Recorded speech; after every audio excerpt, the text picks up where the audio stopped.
Hello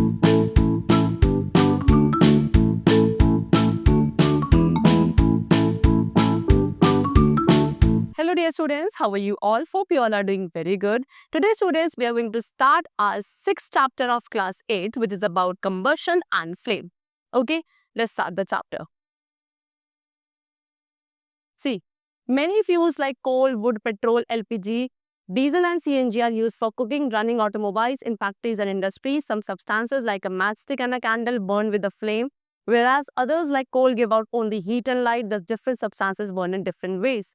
In this chapter, we will learn about combustion and find out why all substances do not burn in the same way. So बहुत सारे ऐसे fuels हैं students like coal, wood, petrol, LPG, diesel, CNG, इन सभी different fuels को हम different purposes के लिए यूज करते हैं like for cooking, running automobiles, factories में, इंडस्ट्रीज में से। अब कुछ सब्सटेंसेस हैं जैसे कि एग्जांपल है यहाँ पे मैचस्टिक का, कैंडल का, ये आपके फ्लेम के साथ बर्न करते हैं, राइट। लेकिन कुछ ऐसे हैं लाइक कोल, ये सिर्फ हीट एंड लाइट प्रोड्यूस करते हैं। दैट मीन्स व्हाट कि डिफरेंट सब्सटेंसेस डिफरेंट वेज में बर्न करते हैं। सो इस चैप्टर में हम कंबशन के बारे में डिस्कस करेंगे एंड ये डिस्कस करेंगे कि डिफरेंट सब्सटेंसेस जो है सेम तरीके से सेम वे में बर्न क्यों नहीं होते। So first of all, we have the topic of combustion. Combustion is the process of burning of a substance in the presence of air or oxygen to produce heat and light. Combustion क्या है? एक ऐसा process जहाँ पे एक substance oxygen या air की presence में बर्न होता है to produce heat and light. That process is called combustion process, right. Combustion को डिफाइन कर सकते हैं कि एक केमिकल चेंज है जिसमें हीट एंड लाइट दोनों ही एनर्जी प्रोड्यूस होती हैं at the same time in the presence of oxygen, and जो सब्सटेंस का कॉम्पोजिशन है जिसको बर्न किया गया है वो भी चेंज हो जाता है, right. Example burning of coal, paper, candle etcetera. अब केमिकल चेंजेस में जो चेंज होता है उसको रिवर्स नहीं किया जा सकता and combustion is a kind of chemical change only, right. For example burning paper, अगर आप पेपर को बर्न करते हो तो वो किस में कन्वर्ट हो जाएगा? ऐश में कन्वर्ट हो जाएगा, एंड ऐश को दोबारा से पेपर में चेंज या कन्वर्ट नहीं किया जा सकता, right. Then we have physical change. Physical change क्या होते हैं? ये टेम्पररी चेंज होते हैं एंड आप इनको रिवर्स कर सकते हैं बिकॉज इसमें कोई न्यू सब्सटेंस का फॉर्मेशन नहीं होता है। For example if ice melt, अगर आइस आपकी मेल्ट होती है तो इसे आप रिकन्वर्ट कर सकते हो आइस में without forming any new substance, okay. अब बर्निंग ऑफ कोल, अगर आप कोल को बर्न करते हैं, राइट, तो वो भी हमें एनर्जी प्रोवाइड करता है in the form of light and heat, and इस प्रोसेस में न्यू सब्सटेंस का जो कॉम्पोजिशन है वो भी चेंज हो जाता है। और बर्निंग ऑफ पेपर, पेपर को जब बर्न किया जाता है तो ऐश का कॉम्पोजिशन हमेशा चेंज होता है। ऑक्सीजन गैस जो है usually as a supporter of combustion use होती है, राइट। चारकोल आपका एयर में बर्न होता है to give carbon dioxide and heat, that is C+O2 give CO2 plus heat. Methane gas भी हमारी एयर में बर्न होकर carbon dioxide, water and heat produce करती है, like CH4+O2 give CO2 plus H2O plus heat. So क्योंकि इस process में heat भी इवॉल्व है तो कंबशन को आप क्या कह सकते हैं कि कंबशन एक एक्सोथर्मिक प्रोसेस भी होता है, बिकॉज एक्सोथर्मिक प्रोसेस में क्या होता है, प्रोडक्ट्स के साथ आफ्टर द चेंज प्रोडक्ट के साथ क्या हीट भी इवॉल्व होती है। Next we have the topic combustible substances. So substances that easily catch fire are called combustible substances. अब ऐसे सब्सटेंसेस जो कि इजीली फायर को कैच कर लेते हैं, इजीली बर्न हो जाते हैं, वो कंबस्टिबल सब्सटेंसेस होते हैं, like petrol, LPG, cooking gas, wax, kerosene, paper, cloth, would, coal, etc. Then we have non-combustible substances. So the non-combustible substances वो होंगे जो easily fire catch नहीं कर सकते हैं in air और oxygen. Example water, glass, sand, etc. Right? चलो. Now a substance which helps in combustion. एक ऐसा substance जो combustion process में helpful होता है उसे हम कहते हैं supporter of combustion. Right. For example when magnesium wire is heated, जब आप मैग्नीशियम वायर को हीट करते हो ये बर्न करना स्टार्ट करता है, एंड जब ये बर्न करता है तो ये हमारे एयर में जो ऑक्सीजन गैस प्रेजेंट है उसके साथ कंबाइन होकर मैग्नीशियम ऑक्साइड बनाता है and heat and light liberate करता है, ठीक है। सो इस तरीके से मैग्नीशियम को जब बर्न किया जा रहा है एयर में to produce heat and light, that is a combustion process. And यहाँ पे मैग्नीशियम एक कंबस्टिबल सब्सटेंस है एंड ऑक्सीजन क्या है, सपोर्टर ऑफ कंबशन। सो जो ओवरऑल रिएक्शन है उसको आप ऐसे लिख सकते हैं, that is magnesium plus oxygen which is in air.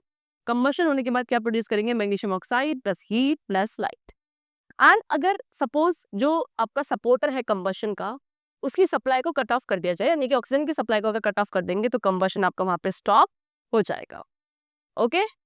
चलो, now conditions required for combustion. अब कौन कौन सी कंडीशंस है जो कंबशन के लिए रिक्वायर्ड है, so number 1 availability of fuel. Fuel क्या है? एक सब्सटेंस है जो बेसिकली कंबशन जिसमें होता है। Example would, charcoal, kerosene etcetera, ये सभी फ्यूल्स हैं। तो सबसे पहली कंडीशन यही है कंबशन के लिए कि एक फ्यूल की अवेलेबिलिटी वहां पे होनी चाहिए। नेक्स्ट है supporter of combustion. So as I told you, oxygen gas क्या है? का सपोर्टर है कंबशन का। एंड एयर जिसमें 21% ऑक्सीजन है, ये हमारे कंबशन प्रोसेस में हेल्पफुल होती है। Without oxygen combustion will not take place. Then third is ignition temperature. Ignition temperature is the lowest temperature at which a substance catches fire. वो lowest temperature जिस पे एक substance fire को catch कर लेता है, उस temperature को ignition temperature कहा जाता है। and ये हर एक substance के लिए different होता है। ठीक है, कुछ ऐसे फ्यूल्स होते हैं जिनका ignition temperature काफी लो होता है, कुछ का काफी हाई होता है। ऐसे फ्यूल्स जिनका ignition temperature लो होता है उनको highly inflammable कहा जाता है। एंड ये एक फायर की जस्ट स्पार्क में बर्न करना स्टार्ट कर देते हैं। लेकिन कुछ फ्यूज जिनका इग्निशन टेम्परेचर काफी हाई होता है, वो क्विकली बर्न नहीं करेंगे। इनको काफी हीटिंग की रिक्वायरमेंट होती है to burn. For example kerosene oil. Kerosene oil आपका तब तक बर्न नहीं करता जब तक आप उसको उसके इग्निशन टेम्परेचर तक हीट अप नहीं करोगे। ठीक है, एक मैस्टिक है, दो कंबस्टेबल। मैस्टिक आपकी कंबस्टेबल होती है लेकिन खुद से फायर कैच नहीं कर सकती है एट द रूम टेम्परेचर। ये तभी बर्न करेगी जब आप इसको मैच बॉक्स के किसी एक साइड पर रब करोगे, then only it will start burning. Okay, it means what कि जब हम मैस्टिक को रब करते हैं उसका जो टेम्परेचर है कहाँ पहुंच जाता है? इनिशियल टेम्परेचर पे पहुंच जाता है उसके, तब जाके वो फायर कैच कर लेती है। इनिशियल टेम्परेचर को किंडलिंग टेम्परेचर भी कहा जाता है। एंड द सब्सटेंस जिनका लो इग्निशन टेम्परेचर होता है, एज आई टोल्ड यू, वो फायर को बहुत इजीली कैच करते हैं। ठीक है, चलो नाउ द सब्सटेंसेस। अब ऐसे सब्सटेंसेस जो कि फायर को बहुत ही लो टेम्परेचर पे कैच कर लेते हैं एंड एक फ्लेम के साथ बर्न होते हैं, they are called inflammable substances. For example LPG, spirit, kerosene etcetera. Now how do we control fire? हम कैसे फायर को कंट्रोल कर सकते हैं? So burning produces fire. As you all know, burning की वजह से फायर प्रोड्यूस होती है एंड ये काफी useful as well as harmful भी हो सकती है। ठीक है, we have make small fire in a gas stove to cook our food. This is useful fire. Without fire we can not cook food. ठीक है, हम भी अपने गैस स्टोव में क्या करते हैं? एक छोटी सी फायर प्रोड्यूस करते हैं to cook our food. Okay, and ये एक तरीके की यूजफुल फायर होती है बिकॉज विदाउट फायर हम अपने फूड को कुक नहीं कर पाएंगे। लेकिन जब फायर आपके house, office, factory, oil tanker, petrol pump है ना, यहाँ पे ब्रेकआउट हो जाती है, तो ऐसी फायर हार्मफुल होती है। ठीक है, ये काफी लॉस कॉज करती है of life and property. And एक ऐसा प्रोसेस जहाँ पे आप फायर को फिर एक्सटिंग्विश करते हो, that is called fire fighting. ठीक है, कोई भी फायर को 3 थिंग्स की रिक्वायरमेंट होती है to be present, that is combustible substance, air and heat. And इस पर्पस के लिए फायर ब्रिगेड या फायरमैन को बुलाया जाता है। वो फायर को एक्सटिंग्विश करते हैं, या तो उसमें वाटर पोर करेंगे या फायर एक्सटिंग्विशर के थ्रू उसको क्या किया जाएगा? पुट आउट किया जाएगा। Now, what is fire extinguisher? A fire can destroy in a matter of minutes a home, business, or that has taken decades to establish. एक फायर क्या कुछ few minutes के अंदर हर एक चीज को डिस्ट्रॉय कर सकती है, ऐसी इंपॉर्टेंट चीजों को भी जिनको क्या कई साल लगे होंगे स्टैब्लिश होने में, चाहे वो आपका घर हो, बिजनेस हो। ठीक है, उन्हें कुछ मिनट्स के अंदर फायर पूरी तरीके से डिस्ट्रॉय कर सकती है। इसीलिए कुछ मेथड्स हमारे पास हैं जिसके थ्रू हम फायर्स को पुट आउट कर सकते हैं एंड वो मेथड्स काफी इंपॉर्टेंट हैं। ठीक है, काफी सारी बिल्डिंग्स होती हैं जिनमें फायर एक्सटिंग्विशर्स को इक्विप्ड किया जाता है। अब फायर को हम 3 वेज में एक्सटिंग्विश कर सकते हैं। Number 1, bye removing the fuel. या तो जो फ्यूल बर्न हो रहा है उसको आप रिमूव कर दीजिए, या बाय रिमूविंग द हीट को रिमूव करके, या जो एयर सप्लाई है उसको कट ऑफ करके to the burning substance. So कैसे? Number 1, remove the fuel. So जब फायर एक रूम में स्टार्ट हो तो आपको जितने भी कंबस्टिबल सब्सटेंसेस वहां पे दिख रहे हैं आपको उन्हें रिमूव कर देना चाहिए at once, so that fire may not spread. And if possible cooking gas cylinders को आपको सबसे पहले रिमूव करना चाहिए एंड इलेक्ट्रिसिटी को स्विच ऑफ करना चाहिए। द सेकंड मेथड था remove the heat. So water को यूज किया जा सकता है हीट को रिमूव करने के लिए from a burning substance. Water क्या करता है? हीट को एक्सटिंग्विश करता है उस बर्निंग सब्सटेंस को कूल डाउन करके। एंड जब वाटर को आप किसी भी बर्निंग सब्सटेंस के ऊपर थ्रो करोगे, वो क्या करेगा? उस सब्सटेंस को कूल डाउन कर देगा, यानी कि उसके इग्निशन टेम्परेचर से नीचे ले आएगा and also stops burning. Okay, so well fire brigade man, the fire brigade man आती क्या करते हैं? एक स्ट्रॉन्ग स्ट्रीम ऑफ वाटर को थ्रो करते हैं एक बिल्डिंग या फायर पे। सो जो बर्निंग मटेरियल्स हैं वो कूल डाउन हो जाते हैं below their ignition temperature and fire extinguish हो जाती है। वाटर वेपर जो हीट ऑफ फायर के थ्रू प्रोड्यूस होते हैं ऑन वाटर, वो क्या करते हैं? बर्निंग मटेरियल को सराउंड कर लेते हैं एंड एयर सप्लाई को कट ऑफ कर देते हैं। फायरमैन फायर को एक्सटिंग्विश करता है यूजुअली वाटर को थ्रो करके under high pressure on the burning things. अब वो जो फायर जो कि बर्निंग ऑयल या पेट्रोल के थ्रू प्रोड्यूस होती है उसको आप वाटर के थ्रू एक्सटिंग्विश नहीं कर सकते, बिकॉज वाटर हैवियर होता है देन ऑयल एंड पेट्रोल। इसलिए जब वाटर को आप किसी बर्निंग ऑयल के ऊपर थ्रो करोगे वो उसके ऊपर सेटल हो जाएगा एंड ऑयल जो है वाटर पे फ्लोट करेगी and it will continue to burn, right. तो इस कंडीशन में क्या आप वहाँ पे वाटर का यूज नहीं कर सकते। The fire cause by the electrical short circuit, अगर कोई इलेक्ट्रिकल शॉर्ट सर्किट की वजह से कोई इलेक्ट्रिकल अप्लायंस है या इलेक्ट्रिकल वायरिंग है वहाँ पे इलेक्ट्रिकल शॉर्ट सर्किट हुआ और उसके वजह से फायरिंग हुई, तो ऐसी फायरिंग को भी हम वाटर थ्रो करके एक्सटिंग्विश नहीं कर सकते, बिकॉज ऑर्डिनरी वाटर जो है इलेक्ट्रिसिटी को कंडक्ट करता है। एंड जब वाटर को आप किसी बर्निंग इलेक्ट्रिकल अप्लायंस के ऊपर थ्रो करोगे वो उस पर्सन को जो कि उस फायर फाइटिंग में इन्वॉल्व है उसको इलेक्ट्रिक शॉक दे सकता है। ठीक है, next we have cut off the air supply.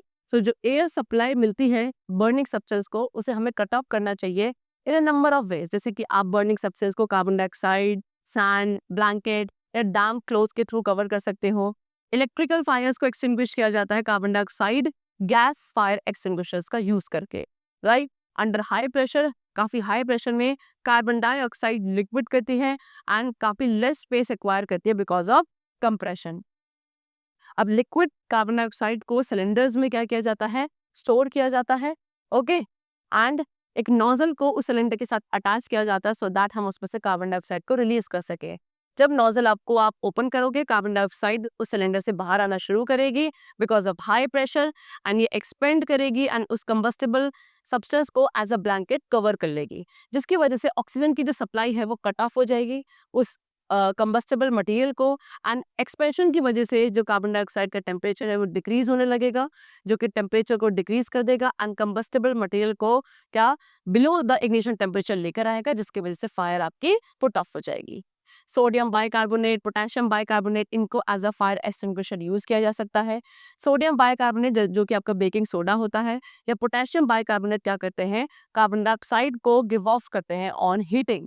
इसीलिए जब हम सोडियम कार्बन बाइकार्बोनेट या पोटेशियम बाइकार्बोनेट के पाउडर को फायर के ऊपर स्प्रेड करेंगे ये कार्बन डाइऑक्साइड गैस रिलीज करता है, जिसकी वजह से बर्निंग मटेरियल कवर हो जाते हैं, ऑक्सीजन की सप्लाई कट ऑफ हो जाती है एंड इसकी वजह से फायर आपकी पुट ऑफ हो जाती है।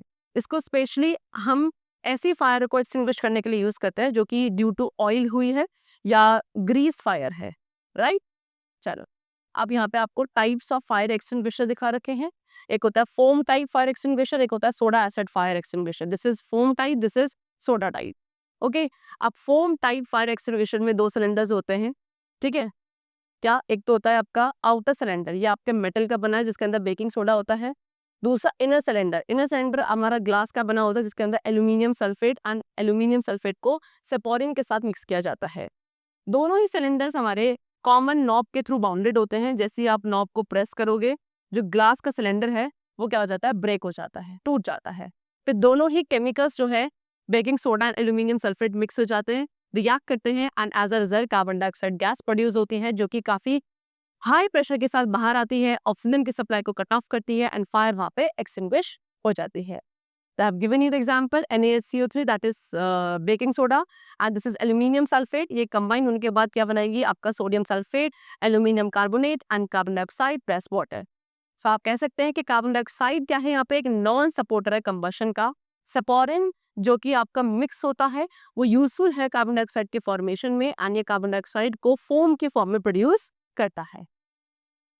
Next we have soda acid fire extinguisher. Soda acid fire जो एसिड टाइप एक्सटिंग्विशर्स होते हैं इसमें भी दो सिलेंडर्स है। आउटर सिलेंडर आपका मेटल का बना है जिसमें बेकिंग सोडा होगा again, and inner cylinder glass का बना होता है जिसके अंदर सल्फ्यूरिक एसिड होता है। अब दोनों ही सिलेंडर्स को अगेन एक कॉमन नॉब के थ्रू बाउंड किया जाता है। जब नॉब को प्रेस करेंगे ग्लास सिलेंडर ब्रेक हो जाएगा, दोनों chemicals that is baking soda and sulphuric acid mix हो जाएंगे, रिएक्ट करेंगे and as a result again carbon dioxide gas produce करेंगे जो कि काफी हाई प्रेशर के साथ बाहर आती है, ऑक्सीजन की सप्लाई को कट ऑफ करती है एंड फायर वहां पे एक्सटिंग्विश हो जाती है। अब इस प्रोसेस में कार्बन डाइऑक्साइड गैस जो प्रोड्यूस होती है वो गैस फॉर्म में होती है, ना कि फोम की फॉर्म में होती है, right. Next we have the topic types of combustion. So basically three types of combustion होते हैं, that is spontaneous, rapid and explosive. First of all we have spontaneous combustion जिसको slow combustion भी कहा जाता है। ये वो combustion है जो कि room temperature पे होता है on its own। इसको हम उन सब्सटेंसेस की तरह शो कर सकते हैं जिनका जो इग्निशन टेम्परेचर है वो रूम टेम्परेचर से भी लेस होता है। For example burning of yellow phosphorus. Yellow phosphorus की जो बर्निंग है वो एक आपका स्लो या स्पॉन्टेनियस कंबशन है। इन समर्स में येलो फॉस्फोरस जो है फायर इजिली कैच कर लेता है इवन एट रूम टेम्परेचर। ठीक है, काफी डिजास्टरस फायर्स हैं कोल माइन में जो कि इसी टाइप ऑफ कंबशन की वजह से होती है। जो हीट रेज सन से प्रोड्यूस होती है ना, या लाइटनिंग की वजह से, लाइटनिंग स्ट्राइक की वजह से प्रोड्यूस होती हैं, वो रिस्पॉन्सिबल होती है इस टाइप ऑफ कंबशन के लिए। Now next we have rapid combustion, जिसको आप बर्निंग भी कहते हैं। सो एक ऐसा प्रोसेस जहाँ पे एक सब्सटेंस केमिकली कंबाइन होता है ऑक्सीजन के साथ एक ऐसे टेम्परेचर पे जो इग्निशन टेम्परेचर से ज्यादा है, एंड उसमें हीट एंड लाइट का इवोल्यूशन होता है in a short time, that is called rapid combustion और बर्निंग। जैसे कि burning of hydrocarbon fuels, example LPG, kerosene, petrol these all are the examples of rapid combustion. For example आपको क्या करना है, एक बर्निंग मास्टिक को या एक गैस लाइटर को नियर अ गैस स्टोव लेकर आना है किचन में। फिर आप गैस स्टोव के नॉब को ऑन करेंगे, आप क्या फाइंड करेंगे, गैस आपकी बहुत रैपिडली बर्न करना शुरू कर देती है and heat and light produce करती है। इसी तरीके से कोल भी काफी रैपिडली फायर कैच करता है, काफी हीट एंड लाइट प्रोड्यूस करता है। इस एनर्जी को डिफरेंट प्रोसेसेस के लिए यूज किया जाता है। Now third we have explosive combustion और वी कैन से एक्सप्लोजन। तो ये एक ऐसा कंबशन है जो कि एक्सट्रीमली फास्ट रेट पे होता है एंड काफी ज्यादा हीट एंड लाइट प्रोड्यूस करता है and even sound also. Example crackers. So जब फायर क्रैकर को आप इग्निशन प्रोवाइड करते हो, एक सडन रिएक्शन वहां पे होता है जिसमें heat light and sound evolve होती है with the large amount of gas. Okay, now next topic which we have is flame. See, it is defined as the region of burning gases. Flame क्या है? Burning gases का जो reason होता है surrounding का, उसे फ्लेम कहा जाता है। यानी कि जब भी आप किसी चीज को बर्न करते हो, एक हॉट ल्यूमिनस गैस वहां से इमर्ज होती है उस सब्सटेंस से। इस गैस को फ्लेम कहा जाता है। फ्लेम आपका रिजल्ट है उन सब्सटेंसेस का जो वेपराइज होते हैं on burning. Example kerosene, oil wax etcetera, ये क्या फ्लेम प्रोड्यूस करते हैं ऑन बर्निंग। जैसे आप मैस्टिक को लाइट करोगे, ये एक येलो फ्लेम के साथ बर्न होगा एंड जो फ्लेम एलपीजी को बर्न करने से प्रोड्यूस होती है that is blue flame, right. फिर वो फ्लेम जो कि कैरोसिन को बर्न करने से प्रोड्यूस होगी, जब आप कैरोसिन को एक लैम्प के अंदर बर्न करते हो तो वहाँ पे जो फ्लेम प्रोड्यूस होती है वो येलो एंड स्मोकी होती है। लेकिन उसी कैरोसिन को जब हम स्टोव में यूज करेंगे तो वहाँ पे जो फ्लेम प्रोड्यूस होगी वो ब्लू कलर की होगी एंड स्मोक फ्री होती है, राइट। चलो, so all gaseous combustible substances, जितने भी गैसियस कंबस्टिबल सब्सटेंसेस हैं वो सभी एक फ्लेम के साथ बर्न होते हैं। लिक्विड कंबस्टिबल फ्यूल भी फ्लेम के साथ बर्न होते हैं। सॉलिड कंबस्टिबल सब्सटेंसेस को जब लो टेम्परेचर पे बर्न किया जाएगा they do not give a flame. Higher temperature पे एक सॉलिड कंबस्टिबल मटेरियल भी वेपराइज होता है एंड एक फ्लेम के साथ बर्न होता है। इसीलिए सिर्फ वही सॉलिड एंड लिक्विड फ्यूल्स जो वेपराइज होते हैं ऑन हीटिंग वो फ्लेम के साथ बर्न होंगे। एक फ्लेम शाइनिंग जोन है जिसमें कंबस्टिबल गैसियस मटेरियल कंबस्ट होता है and heat and light produce करता है। फ्लेम दो टाइप्स के हो सकते हैं, number one luminous flame and the other is non luminous flame. So एक येलो फ्लेम जो कि heat and appreciable amount of light produce करती है that is luminous flame. Luminous flame कब ऑब्टेन होगी? जब आप एक फ्यूल को पार्शली कंबस्ट करेंगे। ये आपका तभी होता है जब हमारी एयर की सप्लाई इनसफिशिएंट होती है। सो जब आप फ्यूल को लिमिटेड एयर के प्रेजेंस में बर्न करोगे, एक ल्यूमिनस फ्लेम वहाँ पे प्रोड्यूस होगी। ऐसी जैसे कि एग्जांपल गिवन है, आप एक कैंडल को लाइट अप करते हो तो वहाँ पे वैक्स जो है वो मेल्ट होती है एंड ये मेल्टेड वैक्स राइज अप होती है किसकी वजह से? उस विक की वजह से, जो कि कैपिलरी एक्शन की वजह से प्रोड्यूस होती है एंड वेपराइज हो जाती है। अब जो वैक्स के वेपर हैं वो एयर में बर्न होते हैं to produce luminous flame.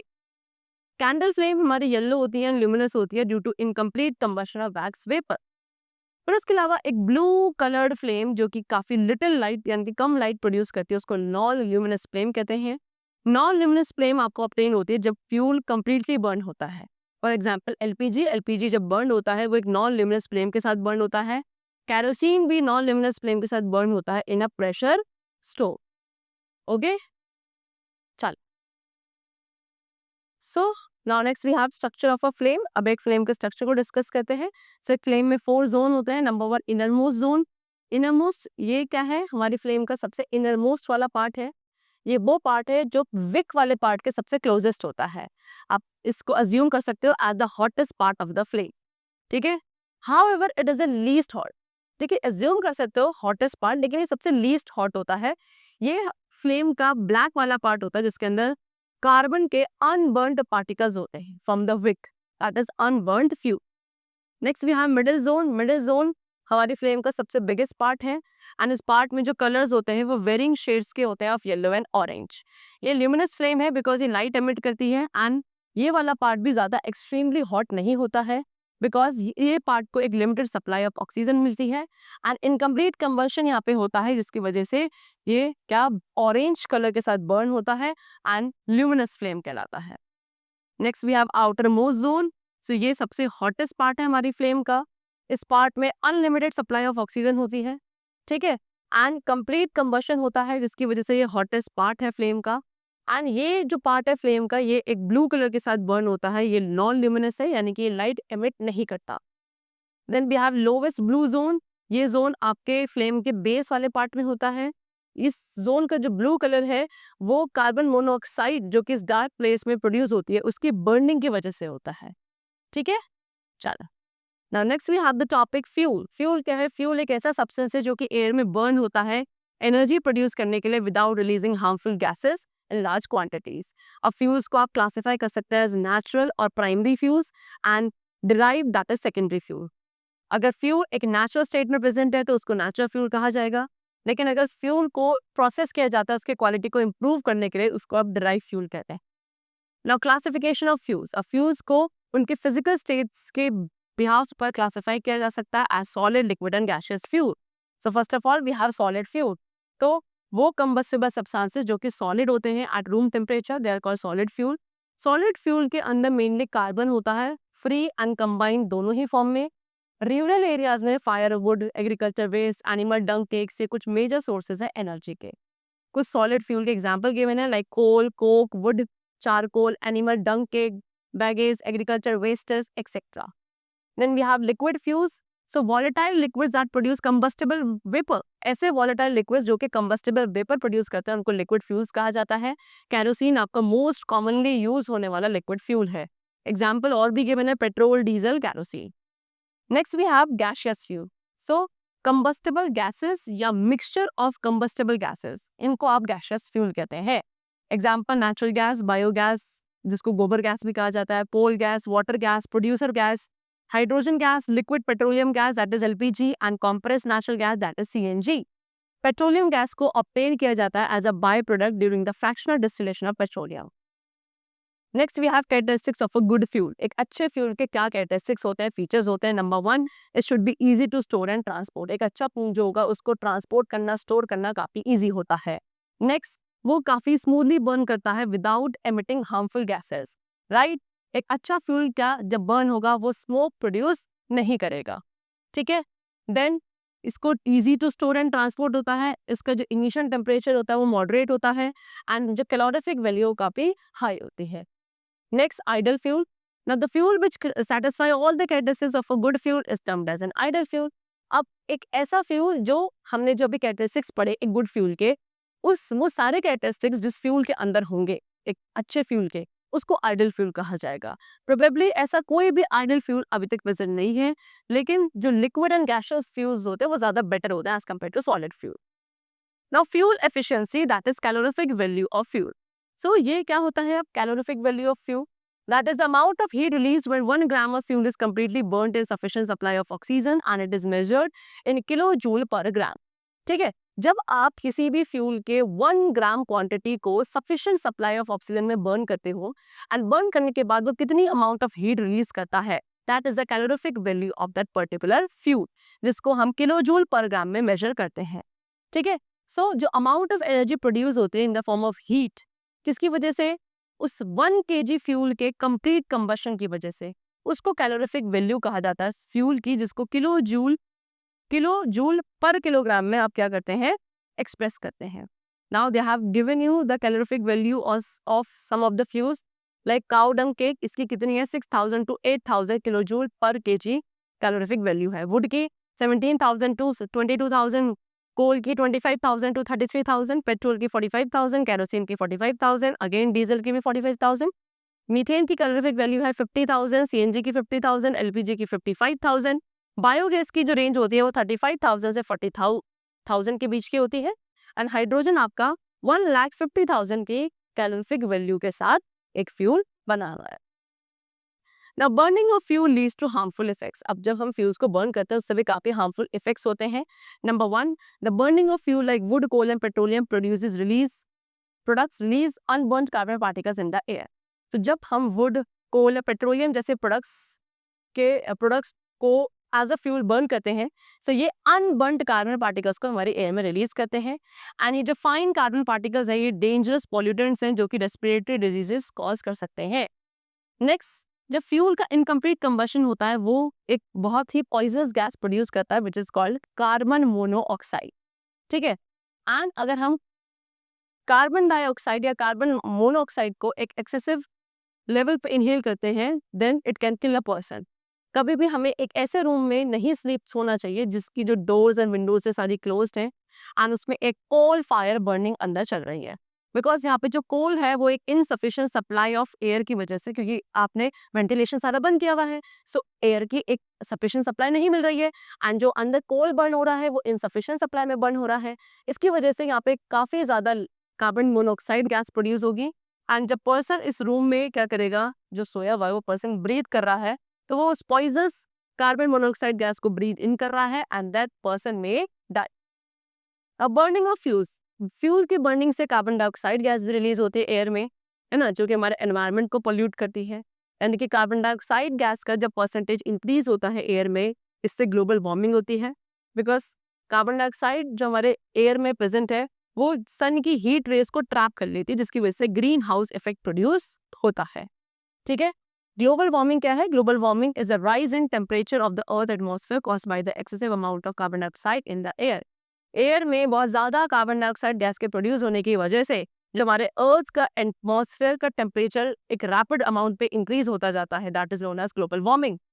And atmosphere के टेम्परेचर के बढ़ने की वजह से जो पोलर रीजन्स में आइस है वो मेल्ट होने लगती है एक बहुत ही फास्ट रेट पे, जिसकी वजह से काफी ज्यादा वाटर प्रोड्यूस होता है एंड ये वाटर क्या करता है, सी लेवल में एक राइज प्रोड्यूस करता है जिसकी वजह से कोस्टल एरियाज में फ्लड्स आ सकते हैं। अब जो लो लाइंग एरिया है वो कंप्लीटली इस वाटर के अंदर सबमर्ज हो जाता है जिसकी वजह से लाइफ एंड प्रॉपर्टी का काफी लॉस हो जाता है। Next, burning of coal, petrol and diesel. Okay, इन सबको बर्न करने से सल्फर डाइऑक्साइड गैस प्रोड्यूस होती है जो कि एयर में मिक्स हो जाती है। ये एक extremely suffocative and corrosive gas है, ये हमारे लंग्स को डैमेज कर सकती है। पेट्रोल एंड डीजल की जो बर्निंग होती है व्हीकल्स के इंजन्स में, ये भी नाइट्रोजन ऑक्साइड्स को प्रोड्यूस करती है in the air which is not good for our health.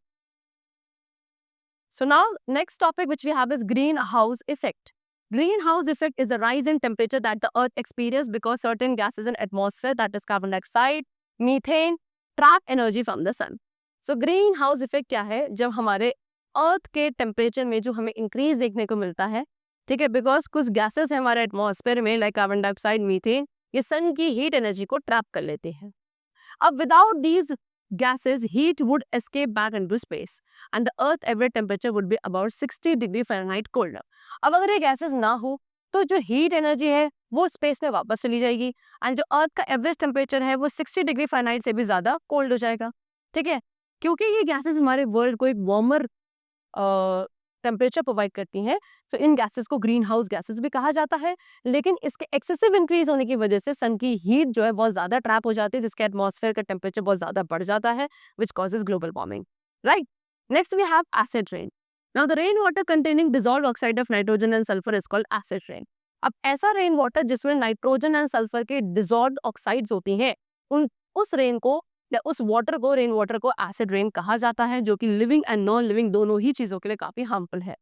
ठीक है, कुछ हार्मफुल इफेक्ट्स यहाँ पे डिस्कस किए हैं एसिड रेन के। Number 1, it is highly acidic and corrosive. ठीक है, एसिड रेन काफी ज्यादा एसिडिक एंड कोरोसिव नेचर की होती है। ये मेटालिक स्ट्रक्चर के कोरोजन को प्रमोट कर सकती है। लाइमस्टोन और मार्बल के साथ रिएक्ट करती है जिसकी वजह से मार्बल कोरोड हो जाता है और अपनी शाइन को लूज करने लगता है।